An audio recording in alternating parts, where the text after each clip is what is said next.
I said, you mean my bank balance would change if I had a list of goals? He said, drastically. That day I became a willing student how to set goals. And sure enough, learning how to set goals changed my life. And I often wondered why no one had ever taught me how to set goals up until age 25. I went to high school, but if they offered it, I missed it. I went to college for a year, never heard it. I worked for Sears. Really? And to my knowledge, Sears never taught it. Right? How to set goals. So here I am, age 25, married, my family's starting, I've been to college, I'm working, and I still don't know how to set goals. But fortunately, when I was 25, I met the man who taught me how, and it revolutionized my whole life. Economically, socially, personally, it's incredible. So I want to share with you tonight what Mr. Shove shared with me, how to set goals. It can be a life changer. Okay, the next subject is the negative part of the seminar. Life is part negative, so we got to talk about the negative. And this subject is called diseases. There's a lot of things that can wreck your chances to do well. We live in a rather dangerous world, so you got to be not only wise, you got to be careful. Now, attitude diseases are just as bad as physical diseases, right? High blood pressure, heart trouble. I mean, a lot of things lace your chances to do well. So you've got to be careful. And attitude diseases are deadly. I mean, they'll destroy all the good things you start. Okay? So we'll go through those attitude diseases, how to spot them, how to look for them, what they are, and the cure. And I'm a pro on these because I've had them all, so I can give you excellent advice on these. Now, the last subject we're going to consider tonight is called the day that turns your life around. The day that turns your life around. And under this subject, we're going to talk about the emotions that can change your life. Human beings are emotional creatures, and emotions are powerful for life change. Now, of course, emotions are so powerful they can go either way on you. Emotions can either build or destroy. So you really have to employ emotions properly. We call civilization the intelligent management of human emotions. If you can intelligently apply your emotions in the right direction, no telling what can happen. Could turn your life around one day would be sufficient. So we'll talk about those. Okay. Now that's a lot to cover in one evening, but we'll keep at it here and see if we can't get it all done. I'd like to have you now jot down the theme of the seminar. Every seminar should have a theme, I guess. We've got one.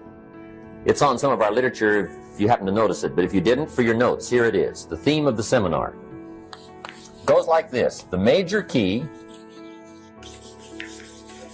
to your better future. That's the theme of our seminar tonight. The major key to your better future is you.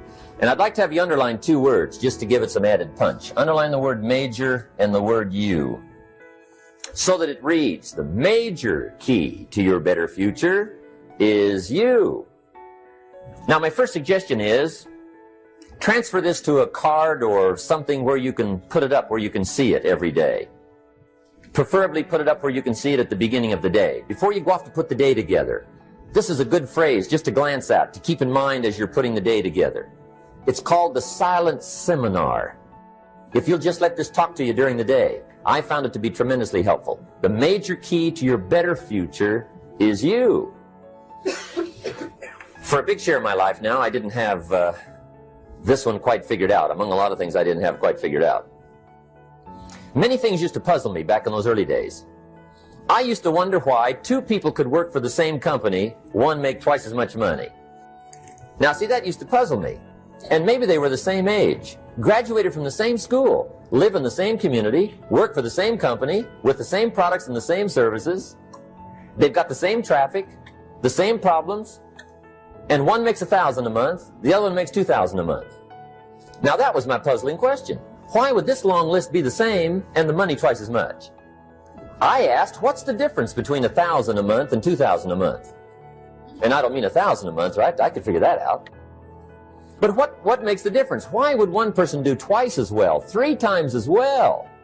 Speaking economically, now I know there's more than one way to do well. I understand that. But in this little narrow area called compensation, what's the difference? Well, back then, with my faulty thinking, I'm trying to reason it out. I thought, well, maybe time makes some of the difference, right? Some people do better because they have more time. I used to say, Harold ought to be able to do well. He's got a lot of time.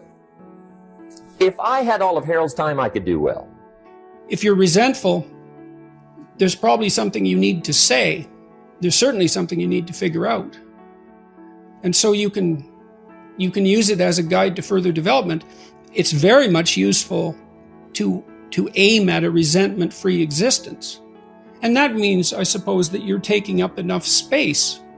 There's always a struggle between your domain and the domain of other people. Everyone competes for everyone else's attention. Everyone competes for everyone else's time. You compete for your own time. And if you're resentful, it's highly probable that, well, as I said, either you're not standing up for yourself sufficiently, or someone is legitimately on your case, in which case you need to do something about that. Or, live with the consequences, which is very unpleasant. It's not optimal. Sometimes I suppose it's unavoidable. But, generally there's something that can be done about it. Some things, if you don't address them, they just get worse. And I've been able to see where things are going to go. It's kind of like what I mentioned to you earlier, that if I watch someone, I can generally figure out what they're up to. I also can see where things are going. And so, if I walk into someone's house and there are things out of order in a particular way, if I pay attention to that, that's often indicative of something not right in the relationship. Maybe the kitchen's a mess. It's like there's food that isn't fresh in the fridge, for example, or there's packages up in shelves that haven't been opened for like 2 years, or since the wedding, let's say. That's too much chaos in the kitchen. Something's wrong. Well, what's wrong? Well, there's something wrong in the domestic relationship. The bargaining about who does what in the kitchen hasn't been fought through. And so you have to have those fights to put things in order. And if you don't, then you end up with a worse fight in the future. And so the reason that I call things out, as far as I can tell, the positive reason, who knows what the negative reasons are, is because I don't want more conflict. I'd rather have genuine peace, which is very, very, very hard to obtain. People generally obtain peace by sweeping things under the carpet. I have another chapter in this new book called Don't Hide Things in the Fog. And that's what it concentrates on, is pay attention to your negative emotions. Resentment particularly, it's so informative. If you're in a state of fear, you're going to behave very differently and get very different results than if you were in a place of being courageous or bold or warm or connected or playful, any of those. So the most important key to changing your life in any situation is to change results, you got to change behavior. But to change behavior, you got to change the emotional state you're in. How do you do that when you don't feel like it or it feels overwhelming? There are 2 ways, and I've done this with the greatest athletes in the world. I've done this with 4 different presidents of the United States. I've done it with billionaire clients. All you have to do to change your state is not try to think your way there. Like, I'm happy, and do a bunch of affirmations. Your brain's going to go BS. You are not happy, right? What you need to do is make a radical change in the way you use what we call your physiology. It's a big word. It just means the way you use your physical body. I've taught this for 40 years. And about 3 years ago, Harvard finally did a study where they proved what I did worked, and they called it these power positions. And what they showed was, if you stand, everyone can try this. Stand up just for a moment if you want. Everybody at home can try it as well. So do something really silly. Put both your hands on your hips like Wonder Woman or Superman or that stuff, right? If you stand like this and you breathe deep for just 2 minutes, what the science found was that you will absolutely increase your testosterone by 20%, man or woman. You'll drop your cortisol, which, as you know, is the stress hormone, by 22%, and you're 33% more likely to take action if you wouldn't have before, because fear would have stopped you. Now, I don't have people just stand like this. I have people move, use their voice, make radical changes in their body. You'll feel it after 2 minutes. Or, somebody who's, puts their arms back like this and their feet up, that'll produce the same state. It produces more certainty in you, and that certainty gets you to take different actions. So if you are in a situation, you think of the worst scenario, your mom dying, no, my business goes under, I never achieve at the level I need to, all the things I have anxiety about. The minute you focus on them, you go into those states of fear, and then you behave fearful, and you get lousy results. And when you get lousy results, what does it do to your brain? You go, see, I told you I couldn't do this. It becomes this negative loop. So how do we break out of it? We change our focus by asking better questions. Answer this question in your mind. What is it in your life that you're proud of? If there's something you could feel really proud of right now by focusing on it, your children, yourself, something you accomplished, you did, how many can think of something you could feel proud of? And I don't mean fake pride, ego pride, like where you're making things up. I mean, well, you really did something you're proud of. Good. Right now, close your eyes and focus on how it feels when you're really proud. Focus on that moment you're proud of. How do you breathe when you feel really proud? And if you're a little kid, what happens to your face when you're really proud? You don't hide it, right? There's that big smile on your face. Think of something that you could be really grateful for or excited. Pick either one. Something you could be grateful for, a person, a moment, or something if you wanted to that you could be excited about. Let's use excited for a moment. How many could think of something in your life that if you focused on it, you could feel excited? All right, close your eyes. And just for a moment, all we're doing is changing your focus. Focus on what could excite you. Feel like it's really happening.